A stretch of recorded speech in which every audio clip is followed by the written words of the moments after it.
Hey there guys, Slyfox here with the first episode of Final Fantasy IX. Let me get the mouse out of there. There we go. So this is actually going to be a little bit interesting because of the way this game is made. I actually don't have my webcam on screen in such a way that I can see it. Now I could overlay it, and I probably will for the later episodes, but the overlay will be happening without me watching, so if it's in a weird spot, I won't know until after post-edit.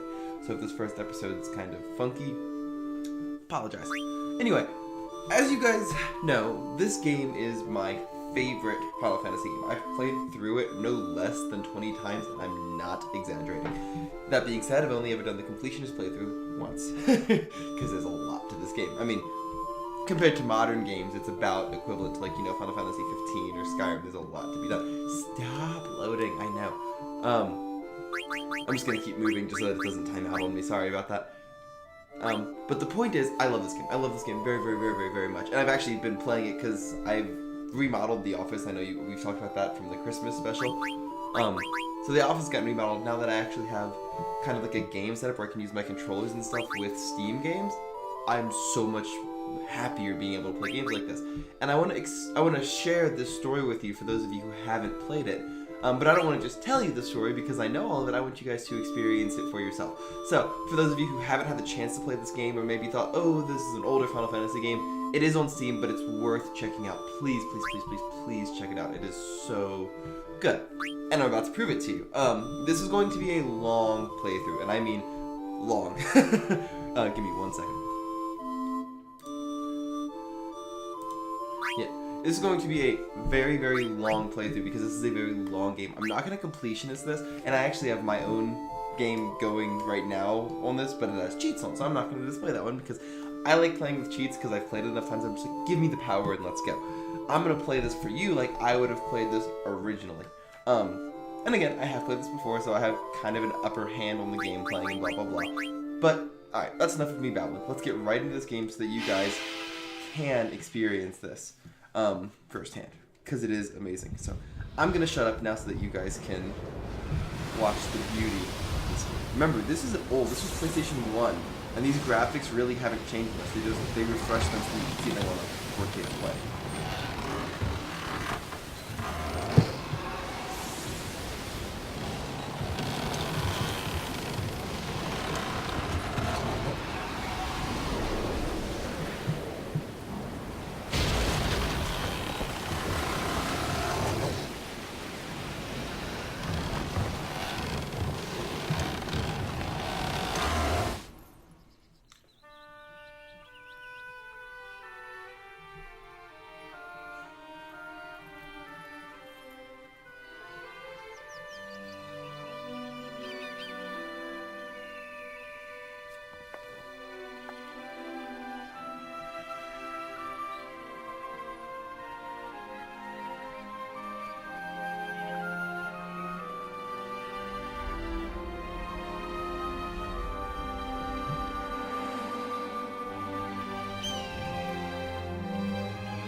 Alrighty, and there we see my favorite protagonist of all games, Mr. Zidane Tribal.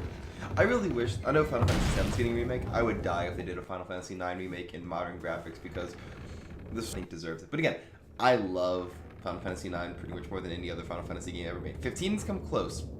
Yeah, blah, blah, blah. I'm changing those controls anyway, so it really doesn't matter. The default control scheme is actually identical to the Final Fantasy VII default control scheme on the PlayStation 1. And I don't like that. So give me 1 second, I'm going to change things and I'll be right back.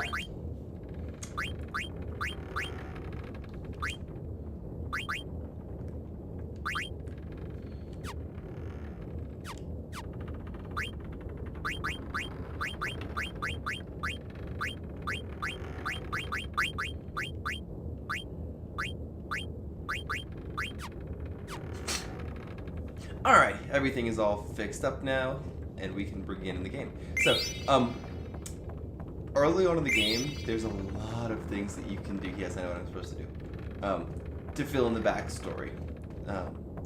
So, if you do play this game on your own, explore. I don't want to give too much away, but I'm just going to say explore, because there's a lot to cover. And if you actually play this well, if you actually play this through, you'll be searching for stuff for a very, very long time, because there's a lot to do.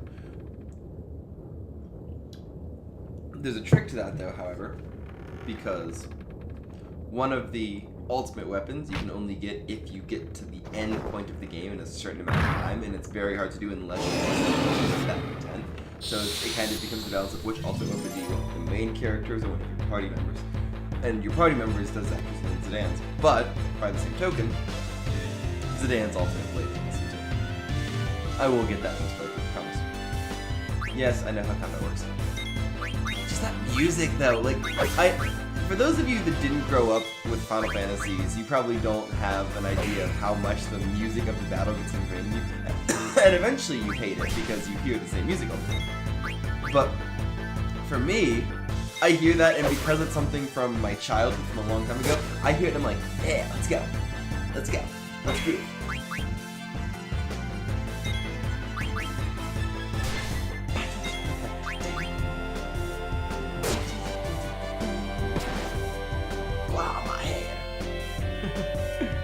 Generally, it's not a good idea to beat the crap out of your boss, but you guys do it anyway. So for those of you that don't know what's going on, Zidane is part of this theater ship crew called Talus. You're looking a lot better. And that's their boss. They're actually a bunch of thieves, so think, you know, the kind of thing where it's like, oh, we're gonna pretend to do one thing, but actually we're thieves. Yeah, that's these guys. And apparently they're really good at it. That's the whole backstory before this. And then we're about to start the actual story of the plot right here and now. So pay attention. Here's the plan. Tasked, the infamous band of daring thieves, that's us, head to the Kingdom of Alexandria. Our mission to kidnap the actual throne Princess Granite. I'll take it from here, so listen up. I love Cinna's face. I am not going to read all of these aloud, by the way, because there's a lot of text chat in this, obviously, because there's no vocal chat back in this day. Well, there was, but not in this game. Remember, this is PS1. So, I'm going to go relatively slow through the dialogue, so that you guys have time to read it, but I am going to just progress through.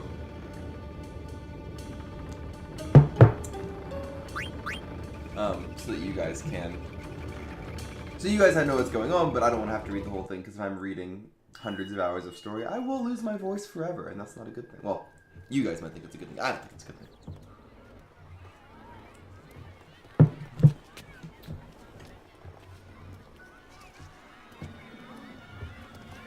Also, this is the last Final Fantasy where you had a dedicated black mage. Because in Final Fantasy X, you could actually swap out... She was the one that was the original black mage, but you could swap out her stuff. In this game, you're stuck in your character trait still. So this is the last Final Fantasy that you have a specified black mage. I say that I didn't play 11, the first MMO Final Fantasy, so I don't know how class systems worked in that. You might have had a mage in there, I don't know. But I mean, as far as the RPG ones go that weren't MMO. I also do play 14, and I haven't heard much from you guys on whether or not you want to see any 14 play on this channel. So, if you want to see some 14 play on this channel, let me know. I mean, I don't have to do it, I don't have to not do it. I love 14, I play it quite often, I play Overwatch quite often too. But, because I haven't heard yay or nay on what you guys would like to hear from this channel, I've kind of just left them dark. If you want to see 14 raids, if you want to see Overwatch gameplay, then let me know. What we do when we go out and have some crazy fun up on the channel. Sounds good? Sounds good. Alright, back to Final Fantasy IX.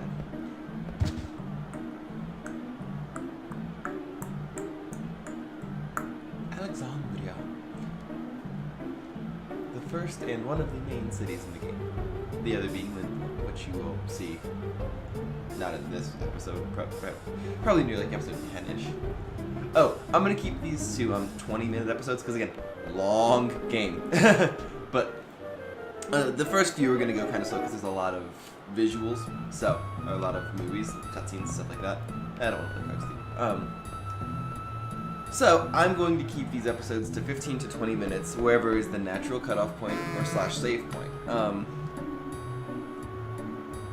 Because this is manual saving, this is back when you have to actually have a save point to save in, and that you can't just save willy-nilly. Yay, Gil! There's a card around here too somewhere. There we go, Goblin card. Okay.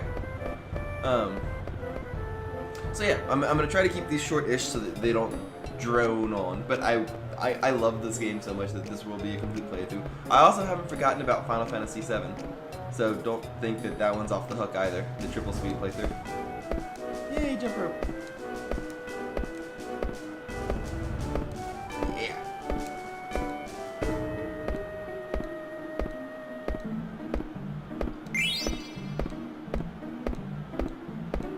Let's go, let's go, let's go, let's go! Ha, ha! Ah, missed it. So I made it 30. That's not too bad. To get one of the items that you need for the ultimate weapons of the game, you have to do that, I think, 100 times, and that's one of those things that just you have to keep trying and trying and trying and trying, and it's awful. But I'm not gonna do that right now because it doesn't matter. You do have a chance to do it later. A fake ticket! Oh no! Poor Vivi. No, don't cry. I know how you must feel. Yay! I got cards. Goblin, Fang, and Skeleton. Oh yeah. Go talk to Alleyway Jack. That's not a suspicious name at all, right? What's your name, Alleyway Jack? Okay.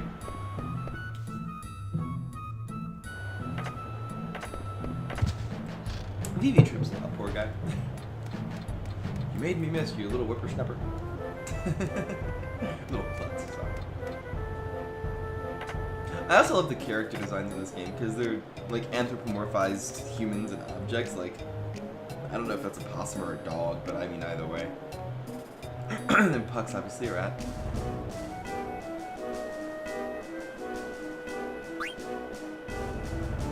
Alright, sure, I'll become your slave. Why not? I mean, what's the trade-off? I get to see one show and now I'm your slave. Cool. Yeah, it's clear. Engage mission parameters. Follow me, slave. And that's Alleyway Jack, but I don't really feel like bumping into him on losing Gil. Or talking about don't go back in the alleyway. Jeepers creepers. There's ever so slight a twist on the control scheme versus what you have originally. So if I seem to be running into walls, it's because even though I think I'm pushing forward, it actually pushes me ever so slightly up and left. So I apologize about that. I am trying to actively correct as I play, but it does take a little bit of work. Pleased to meet you. I enter you with Moogle Diary. Yay, I understand. Yes. Some of this dialogue they actually added in the reboot of this game, because, or I don't want to say reboot, I guess it is a reboot because it's the same game, just updated. Because that explanation dialogue wasn't in the original, they just kind of expected you to know how to use save points. Ah, my headphones are falling off. There we go. Yep, Stiltskin's going away for a long time. Don't worry, he'll write thumbs up.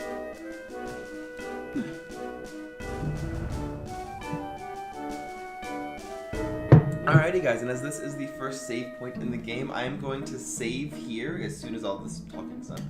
I'm going to save right here, and that will be the end of this episode, and then we will start on a new one. Oh yeah, let's hear about Magnet first, so that I can get my first letter.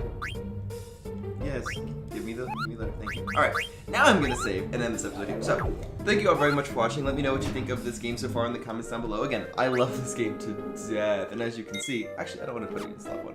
I want to put you in slot 2 so I don't confuse you with my other games that I have going on right now. There we go, we'll put you in slot 2, file 1. Ding! There we go, beginning of the game. So, thank you all very much for watching. If you like the game, let me know in the comments down below. Hit that like and share button because we're going to be doing a long playthrough of these, so it's going to be a nice little playlist for you. But yeah, thank you all very much for watching, and remember, through gaming, we can change the world. Slyfox out.